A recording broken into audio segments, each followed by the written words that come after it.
Assalamualaikum warahmatullahi wabarakatuh. Innal hamdalillah nahmaduhu wa nasta'inuhu wa nastahdihi wa nastaghfiruh wa na'udzu billahi min shururi anfusina wa min sayyiati a'malina. May yahdihillahu fala mudilla lahu wa may yudlilhu fala hadiya lahu. أشهد أن لا إله إلا الله وحده لا شريك له وأشهد أن محمدا عبده ورسوله. يا أيها الذين آمنوا اتقوا الله وقولوا قولا سديدا يصلح لكم أعمالكم ويغفر لكم ذنوبكم ومن يطع الله ورسوله فقد فاز فوزا عظيما. الحمد لله الذي بنعمته تتم الصالحات. ربنا آتنا من لدنك رحمة وهيئ لنا من أمرنا رشدا. اللهم آت نفسي تقواها وزكيها وأنت خير من زكاها أنت وليها ومولاها. Alhamdulillah, syukur pada Allah Azza wa Jal kerana dengan rahmat dan juga limpah kurnia yang Allah Ta'ala berikan, dapat kita bersama pada pagi ini. Dan insya-Allah pada pagi ini kita akan membahas dan mengupas daripada risalah yang baru. Sebab sebelum daripada ni kuliah yang disampaikan oleh saya di sini menggunakan satu risalah yang ditulis oleh Profesor Dr. Basri Ibrahim, iaitu risalah yang bertajuk Amalan Kontroversi di Kalangan Umat Islam. Kita dah selesai bahas buku itu. 12 isu yang dibentangkan pada buku itu kita dah selesai bahas semua sekali. Moga-moga Allah Ta'ala berikan manfaat daripada perbahasan tersebut yang dah selesai. Dan insya-Allah untuk pagi ini saya menyambung lagi untuk karya beliau, karya yang ditulis oleh Profesor Dr. Basri lagi, tapi karya yang bertajuk Fiqh Al-Qulub. Dalam terjemahan dia akan letak penawar bagi hati, tapi dia bukanlah penawar bagi hati yang kitab Jawi ataupun kitab yang dibaca secara tradisional itu, yang ditulis oleh Syekh Abdul Qadir Al-Mandili. Bukan yang tu. Fiqh Al-Qulub ni dia lebih kontemporari. Ada 5 bab yang terdapat dalam risalah ni, lebih kurang dengan penawar bagi hati Al-Mandili itu, tapi dia lebih banyak dan lebih evergreen ataupun lebih bertepatan, relatable dengan isu semasa. Sebab yang tu ialah kitab yang bersifat teori ataupun nazari, yang dibaca secara turun-temurun, tapi kadang-kadang contoh yang dibawa tu ialah contoh pada zaman tersebut yang kadang-kadang sudah hilang contoh itu, ataupun perkara yang dibahaskan itu sudah tidak relevan dengan zaman sekarang. Okay. Jadi untuk risalah baru ini, iaitu Fiqh Al-Qulub, penawar bagi penyakit hati menurut Al-Quran dan juga As-Sunnah, kita akan mulakan perbahasan dia pada pagi ini daripada bab yang awal. Buku ni macam kita sebut tadi, dia ada 5 bab, iaitu bab yang pertama lebih kepada maksud, kepentingan, kedudukan dan pembahagian qulub, hati itu. Kemudian kita akan tengok bab yang kedua, sebab dan bentuk-bentuk penyakit hati. Yang ketiga ialah kesan maksiat pada hati. Yang keempat ialah penawar-penawar bagi penyakit hati. Dan yang kelima ialah pemantapan bagi permasalahan hati yang ingin dirawat. Jadi buku ni dia punya bab dia ataupun dia punya perbahasan dia ialah berkaitan dengan tazkiyatun nafs ataupun penyucian jiwa. Jadi buku ni dia kurang sikitlah menyentuh isu-isu kontroversi seperti mana risalah sebelum ni. Dia lebih ringan dan dia lebih berkenaan dengan macam mana untuk kita melakukan muhasabah diri ataupun kita melihat kekurangan-kekurangan yang ada pada diri. Okey. Jadi kita tengok pada bab yang pertama, iaitu berkaitan dengan maksud hati. Pertama yang kita kena tahu, kebiasaan orang Melayu kita, dia akan menterjemah qalb itu dengan hati. Hati itu ialah terjemahan yang sinonim. Tapi adakah itu yang dimaksudkan sebenarnya berdasarkan hadis yang diriwayatkan oleh Al-Imam Al-Bukhari daripada Nu'man bin Bashir, iaitu hadis yang berbunyi, Nabi sebut, wa inna fil jasadi mudghah, sesungguhnya dalam jasad manusia itu ada seketul daging. Mudghah tu maksudnya seketul daging yang mampat, yang berhimpun padanya urat-urat dan juga darah berlari padanya. Idza salahat salahal jasadu kulluh. Nabi sebut, bila mana elok ketulan itu ataupun daging itu, salahal jasadu kulluh, maka eloklah keseluruhan daripada jasadnya, iaitu dari segi tindakannya. Wa idza fasadat, bila mana buruk dan rosaknya ketulan dan potongan daging itu, fasadal jasadu kulluhu, buruklah keseluruhan tubuh badan, ala wahyal qalb, ketahuilah ianya ialah hati.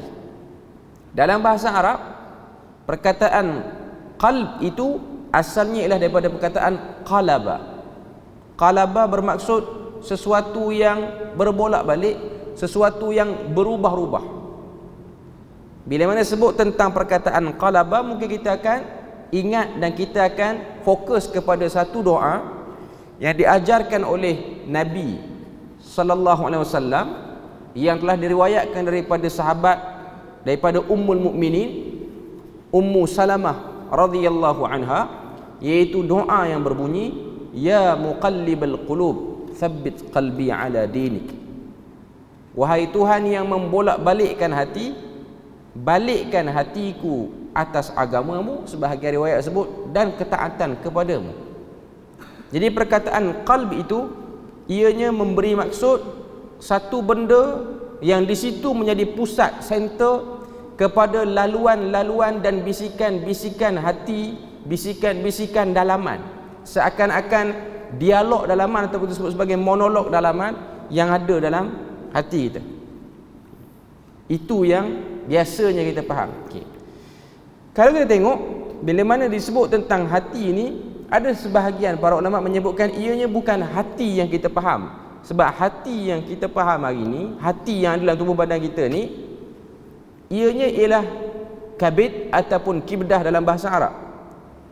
Hati yang ada dalam tubuh badan kita ni, bahasa Arab panggil lain, dia tak panggil qalb, yang tu dia panggil kabid. Itu dia punya penggunaan terma dia ataupun penggunaan istilah dia. Kita tengok sikit dalam prakata ni apa penulis bawa, apa maksud sebenar penulisan buku ni. Bila mana dia datangkan hadis daripada Nu'man bin Bashir tadi tu, hadis yang tentang menyebutkan adanya dalam tubuh kita ni seketul daging, dia menggunakan terjemahan hati juga. Maknanya dia tak cuba nak rungkai ataupun nak bahas hati ni adakah benar ianya hati yang kita faham, tempat berkumpulnya benda-benda yang tak elok dalam badan kita, dia akan berkumpul di hati. Adakah itu yang dimaksudkan? Okay. Kita tengok apa yang dia sebut. Hati juga mudah berubah oleh persekitaran yang melingkungi hidup manusia itu sendiri. Itu dia nak sebut tentang opening tentang hati. Hati ni ialah tempat kita menjadikan diri kita nak cenderung ke mana dalam hidup ni. Oleh kerana hati sesuatu yang berubah-ubah dan mudah berubah, tidak hairanlah Rasulullah sallallahu alaihi wasallam memohon agar Allah menetapkan hati baginda di atas landasan agama. Maknanya yang dibahaskan ini ialah bukan hati secara fizikal. Dalam hadis yang diriwayatkan daripada Anas bin Malik radhiyallahu anhu menjelaskan, hadis ini riwayat daripada Imam Ahmad. Inna Rasulullah sallallahu alaihi wasallam yukthiru an yaqula ya muqallibal qulub tsabbit qalbi ala dinik. Ini hadis daripada riwayat Anas bin Malik. Anas bin Malik kata, antara doa Nabi yang banyak Nabi ucapkan, maknanya dalam semua tindakan Nabi ni, dalam kehidupan Nabi ni, apakah ucapan yang paling kerap Nabi ucapkan? Kata Anas, Nabi kerap mengucapkan ucapan doa yang berbunyi, ya muqallibal qulub thabbit qalbi ala dini. Ini riwayat yang kedua. Tadi riwayat daripada Ummu Salamah, ini riwayat daripada Anas bin Malik. Anas bin Malik kata, inilah doa yang paling kerap aku tengok Nabi baca. Faqala lahu ashabuhu wa ahluhu, ya Rasulullah, atakhafu alaina? Lalu telah bertanya sahabat-sahabat Nabi dan juga ahli keluarga Nabi, dengan sebab Nabi selalu duk ucap, selalu duk lafazkan doa ni, ya muqallibal qulub tsabbit qalbi ala dinik, ya muqallibal qulub tsabbit qalbi ala dinik. Kerap sangat Nabi duk ucap ni, seakan-akan Nabi bimbang hati Nabi ni mudah gelong, mudah pergi ke arah lain, dan juga hati orang-orang yang dekat dengan Nabi, supaya berada di atas ketetapan. Ketetapan yang dimaksudkan sini ialah konsisten ataupun istiqamah di atas tauhid ini. Lalu sahabat telah bertanya, isteri Nabi pun bertanya, dengan sebab kerap duk baca tu, atakhafu alaina wa qad amanna bik wa bima ji'tu bihi. Maksud hadis ni, maksud soalan ni, tanya sahabat, tanya isteri Nabi, adakah kamu bimbang, kamu takut kami ni tak beriman dengan apa yang dibawa oleh kamu, apa yang telah didatangkan kepada dirimu? Adakah kamu bimbang kita orang semua ni yang duduk dekat dengan Nabi ni, yang duduk dekat dengan baginda Nabi ni, akan gelong, akan tak ikut agama ni? Kata Nabi, innal quluba biyadillahi azza wa jalla yuqallibuha. Sesungguhnya hati manusia itu berada pada tangan Allah azza wa jalla, dan dialah yang membalik-balikkannya. Ini riwayat pada Ahmad. Ada satu lagi riwayat, bila mana sahabat tanya, kamu takut ke kami ni gelong? Nabi jawab, ya, aku takut. Kalau kita akhir zaman tanya Nabi, memang confirm kita gelong, memang kita dah gelong, banyak bukti kita gelong pun. Okay. Jadi ini benda yang dibimbangi oleh Nabi. Kalau Nabi bimbang kepada generasi pertama yang melihat Quran turun, generasi pertama, iaitu para sahabat, isteri-isteri Nabi, wajar untuk Nabi bimbang lebih besar kepada orang yang lagi jauh daripada Nabi, iaitu kita hari ini. Dalam hadis yang satu lagi, bila mana Nabi kata ajal, ajal tu maksud dia na'am, ya, aku memang risau kamu semua ni gelong. Kemudian Nabi kata innal quluba, sesungguhnya hati manusia itu, yuqallibuhallahu baina isbi'aihi, Allah Ta'ala akan membolak-balikkannya di celah-celah jari Allah. Ini semua hadis mutasyabihat. Cuma nak sebut pada kita, manusia bila mana dia seorang manusia, dia mempunyai keupayaan untuk berinteraksi dengan keadaan sekeliling, bergantung kepada dia layan tara mana kuat ataupun lemahnya hatinya. Maknanya ianya bukan benda yang mudah. Sebab tu fiqhul qulub berkait rapat juga dengan fiqh al-jawarih. Fiqh hati, pengurusan hati, dia akan pergi kepada fiqh pengurusan anggota badan. Al-jawarih itu maksudnya anggota badan. Okey. Kemudian tengok apa lagi yang dia sebut. Jika begitulah kedudukan hati dalam tubuh manusia, ia perlu dijaga dengan baik. Kehidupan yang sebenar bagi manusia ialah kehidupan hati, dan tidak mungkin dapat hidup kecuali dengan mematuhi segala perintah Allah. Ini ialah benda-benda yang kita boleh tengok. Hati ialah satu benda yang ajaib Tuhan jadikanlah tubuh badan manusia, dan satu orang tu dia boleh berubah 180 darjah pada perubahan yang tak kita sangka. Ianya berlaku kerana hatinya, liar dan jinaknya hatinya akan menyebabkan berlakunya perubahan dalam hidup dia. Ini saya sebut by reality. Ada satu voice, ada satu video. Voice pun ada, video pun ada. Satu orang budak muda, kerja dia hantar gas, tong gas orang masak tu, dia hantar dekat rumah orang, servis, dia buat servis tu. Dia telah dihubungi oleh satu orang tua. Suara tu tua, yang saya dengar voice. Lepas tu saya jumpa ada orang share juga videonya. Voice satu orang tua. Satu orang tua ni telah menggoda pemuda lelaki ini untuk melakukan perkara yang tak senonoh ataupun kita sebut sebagai homoseksual punya kegiatan. Tak payah sebutlah dia nak buat apa. Cuma dia kata nak tak kita buat ni.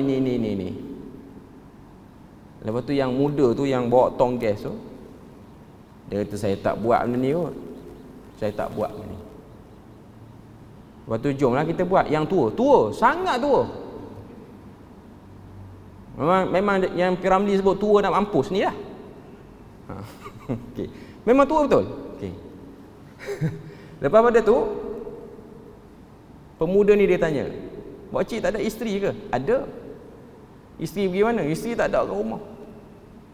"Kenapa tak?" Orang kata apa, tak bersama dengan isteri ke apa. Dia kata dah tak minat dah sekarang. Tuan-tuan, homoseksual sekarang bukan umur 20-an, 30-an, 70-an pun dahsyat. Mungkin kita tak tahu. Saya nak sebut inilah alasan yang diberi. Dia kata entahlah, dulu minat perempuan, sekarang tak minat dah. Yang tua ni cerita tua ni. Ini bukan cerita orang muda. Okay.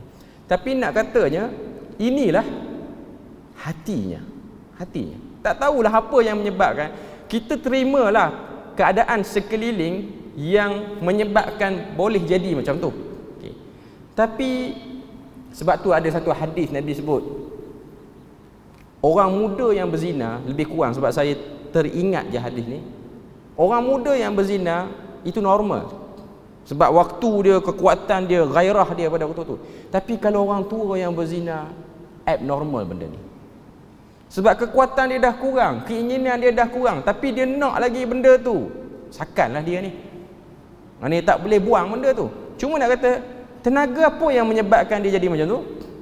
Tenaga daripada hatinya. Hatinya menjadi penggerak. Sebab tu ada satu risalah yang menarik yang ditulis oleh satu orang tokoh tafsir di Jordan dulu, dah meninggal dalam setahun dua baru ni, iaitu Dr. Salah Abdul Fattah Al-Khalidi.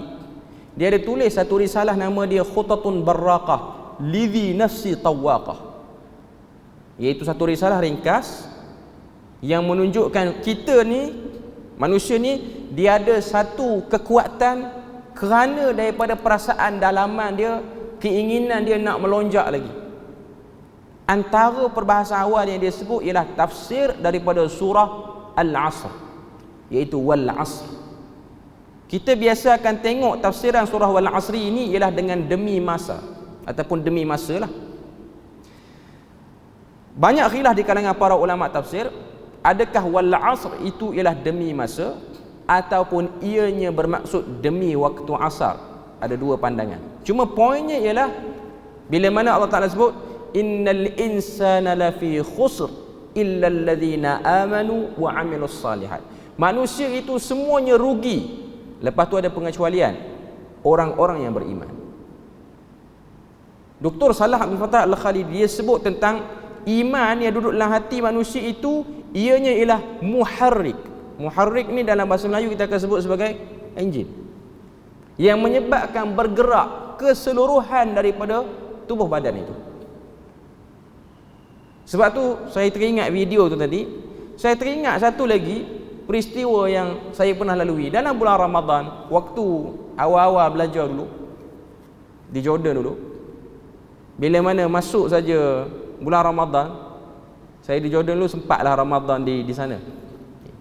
Kita cari, sebab kita ada sikap macam duduk di Malaysia juga, bila mana bulan Ramadan kita nak cari masjid-masjid yang buat salat tarawih ni, kita nak tengok. Sehinggalah menyebabkan saya pergi ke satu tempat, nama dia Abdun, di Amman sekarang. Abdun ni lah satu pekan lah kita kira di Amman. Amman tu ibu negara Jordan. Ada satu surau lah kita kira, tapi dia orang panggil jami' juga lah, masjid ghairu jami', yang tak dibuat salat jemaat padanya. Okay. Satu masjid yang sangat kecil lah. Masjid kita ni luas, masjid tu kecil. Saya pergi masjid tu kerana mendengar berita daripada sebahagian besar orang-orang Arab sendiri yang mengatakan masjid ni pengamalan salat tarawih dia unik sikit. Unik sebab apa? Sebab dia lah masjid yang paling panjang dan paling lama nak habis sembahyang tarawih. Lama. Saya ambil contoh kadar, saya pergi masjid tu.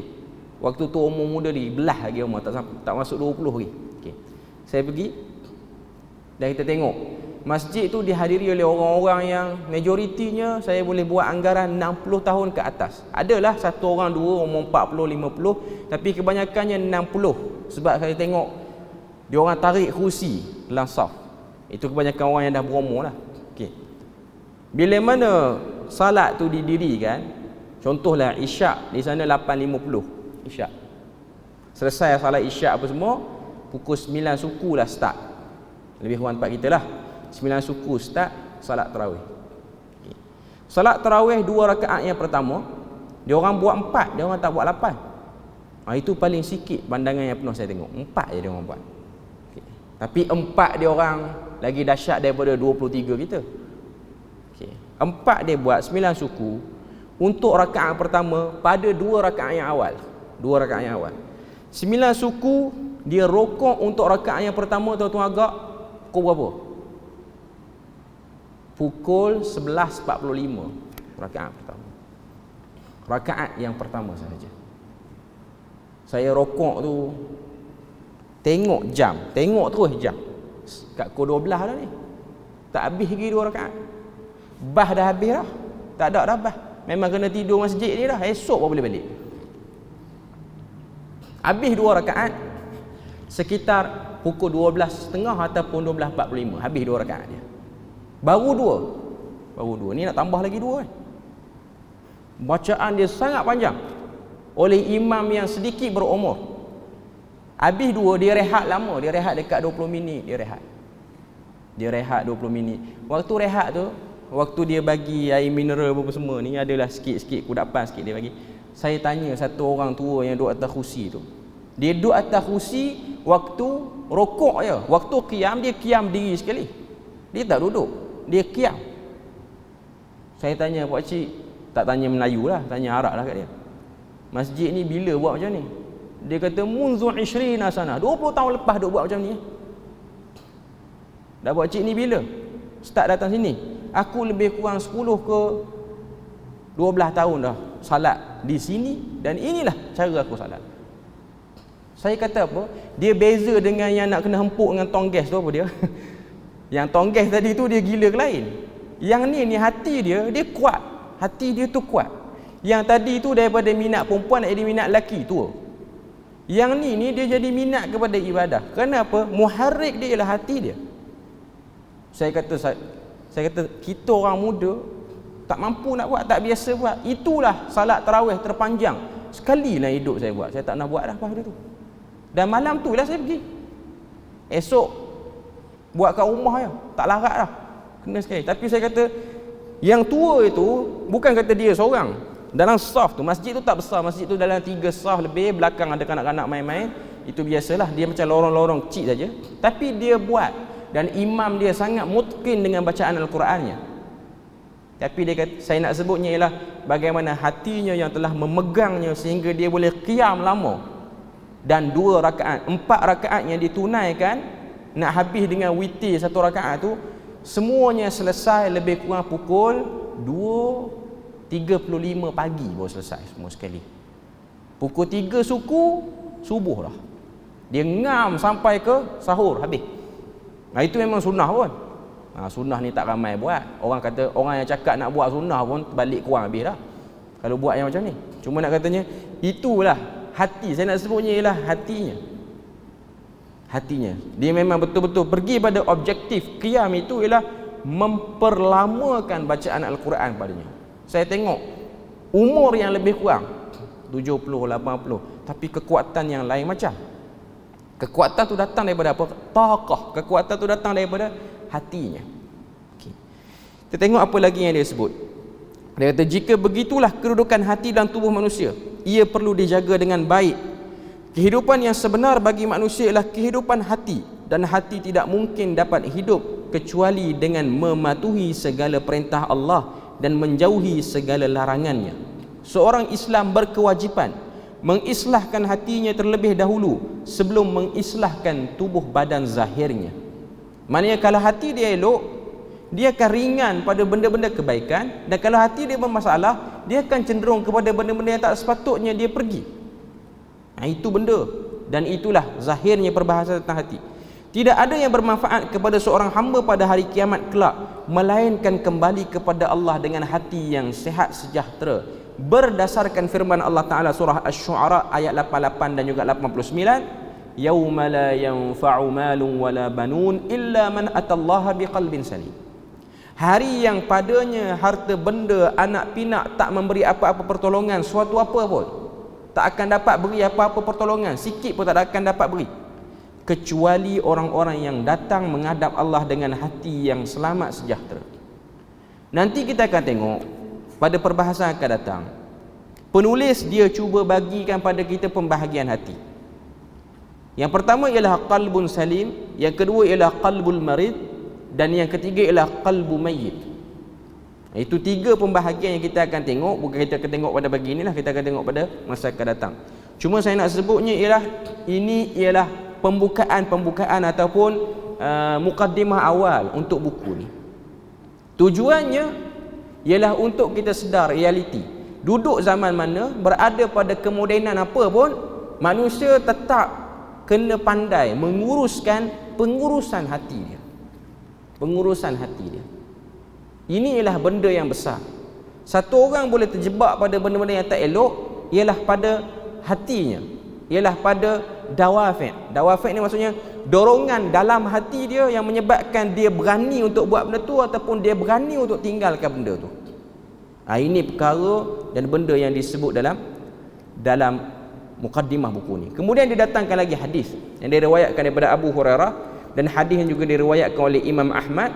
Nabi sebut, innal mu'mina idza aznab, orang-orang beriman bila mana ianya terjebak melakukan satu dosa, kanat nuktatun sauda'u fi qalbihi, maka akan tumbuh satu titik hitam dalam hatinya. Ini ialah perlambangan kepada sakitnya hati sanubari satu orang. Fa in taba wa naza'a wastaghfara, sekiranya ia bertaubat, ia berhenti, ia mohon ampun kepada Allah Ta'ala, suqila qalbuhu, maka hatinya itu akan berkilat kembali, hatinya itu akan hilang tumpuk hitam itu. Wa in zadat hatta ya'luwa qalbahu dhakar rain alladhi dhakara Allahu azza wa jalla fil Qur'an kalla bal rana ala qulubihim ma kanu yaksibun.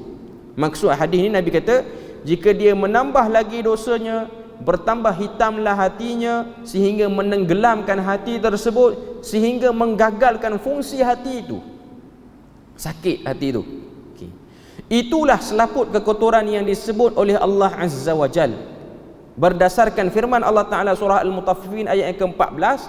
Allah Ta'ala kata, kalla bal, ketahuilah sebenarnya ayat-ayat kami itu tidak ada cacat padanya, akan tetapi hati mereka lah yang diselaputi dengan kekotoran dengan sebab perbuatan kufur maksiat yang telah mereka kerjakan. Quran tak berfungsi kepada orang yang seperti ini. Sebab tu dalam surah Fatir Allah Ta'ala sebut golongan yang berinteraksi dengan Quran ada 3 golongan. Yang pertama ialah golongan yang muqtasid. Muqtasid ni maksudnya sederhana, tak ikut semua, taklah tinggal semua. Yang kedua ialah golongan yang zalimun li nafsi, tinggal semua, menzalimi dirinya. Datang ayat Al-Quran, dia bertindak sebagai orang yang berada pada posisi menentang. Ayat suruh dia buat, ayat suruh buat dia tinggalkan. Dan yang ketiga dalam ayat tersebut, sabiqum bil khairat, mereka yang berlomba-lomba ke arah kebaikan. Ini semua kembali kepada macam mana satu orang tu menguruskan hati. Sebab tu penulis dia taklah namakan buku ni dengan penawar bagi hati secara orang kata apa khusus, sebab penawar bagi hati ni banyak. Buku macam ni dia banyak. Dia bagi nama fiqh al-qulub, fiqh dalam menguruskan hati. Sebab kita kena tahu perkataan fiqh ni ataupun fiqh ni bermaksud faham ataupun kadang-kadang bermaksud disiplin. Sebab tu kalau kita tengok Al-Imam Abu Hanifah, bila mana anaknya Hamad bin Abi Hanifah mengambil catatan daripada ayahnya. Salah satu catatan yang ada dan yang dinisbahkan kepada Imam Abu Hanifah ialah risalah yang bertajuk Fiqhul Akbar, kefahaman yang utama ataupun disiplin yang utama, iaitu sebuah kitab akidah, namanya fiqh juga. Macam kita ni, buku ni ialah pengurusan hati, berkaitan dengan tasawuf, berkaitan dengan tazkiyatun nafs, tapi ianya nama fiqh, ianya nama fiqh. Sebab fiqh tu maksud dia faham. Sebab tu dalam Al-Quran Tuhan sebut tentang golongan yang keluar menuntut ilmu ni ialah golongan yatafaqahu fid din. Tuhan sebut dalam surah At-Taubah, falaula nafara min kulli firqatin minhum ta'ifatun liyatafaqahu fid din waliyunziru qaumahum idza raja'u ilaihim la'allahum yahdharun. Kena ada satu kelompok daripada satu masyarakat, satu komuniti yang keluar menuntut ilmu. Perkataan tu liyatafaqahu fid din, maksudnya dia memahamkan, melumatkan ilmu tu sehingga dia boleh create satu kekuatan pada diri dia, ataupun kita sebut sebagai teori yang baik untuk bertindak balas terhadap semua masalah-masalah yang berlaku lepas pada dia balik.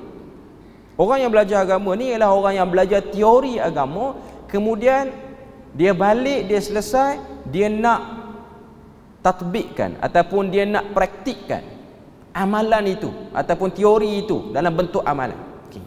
Jadi ini ialah benda yang besar dan benda yang penting. Jadi nanti kita akan tengok pada perbahasan-perbahasan yang akan datang pada bab yang pertama. Bab yang pertama nanti kita akan tengok esok, sebab esok pun saya akan kuliah sini lagi menggantikan Al-Fadhil Ustaz Wafiq yang masih lagi dalam menunaikan umrah, belum lagi balik. Okay. Kita akan tengok esok bab yang pertama, kita akan tengok takrif hati yang dipilih oleh penulis dan pembahagian hati. Dua tu dulu kita akan tengok esok, dan beberapa contoh-contoh dan beberapa kenyataan-kenyataan daripada Al-Quran tentang orang yang ada masalah hati. Cuma kita tahu dan kita pernah baca bila mana Tuhan cuba sifatkan orang-orang yang bermasalah atas dunia ni dengan Tuhan kata fi qulubihim marad fazadahumullahu marada. Dalam hati mereka itu penyakit, lalu ditambah lagi penyakit demi penyakit. Nanti kita akan tengok esoklah. Ini lebih pada pembukaan saja untuk kita nampak apakah sebenarnya yang ingin disampaikan oleh penulis, dan jangan kita tertukar, ini bukan penawar bagi hati Abdul Qadir Al-Mandili tu. Sekali lagi saya sebut, dia ialah Fiqhul Qulub yang ditulis dan disaring juga daripada buku tu dan beberapa buku-buku yang lain, lalu dibuat mengikut pandangan penulis yang melihat apa yang lebih utama disebut dan diberi penekanan pada zaman sekarang. Jadi kita berpada situ je untuk pagi ini. Moga Allah Ta'ala beri rahmat dan berkat. InsyaAllah kita akan jumpa lagi esok kalau ada keizinan dan juga ada rezeki daripada Allah Ta'ala, untuk kita bahas bab yang pertama daripada buku ini, iaitu bab berkaitan dengan pengertian hati dan segala-galanya lah. Subhanakallahumma wa bihamdik, asyhadu an la ilaha illa anta wa astaghfiruka wa atubu ilaik. Wassalamualaikum warahmatullahi wabarakatuh.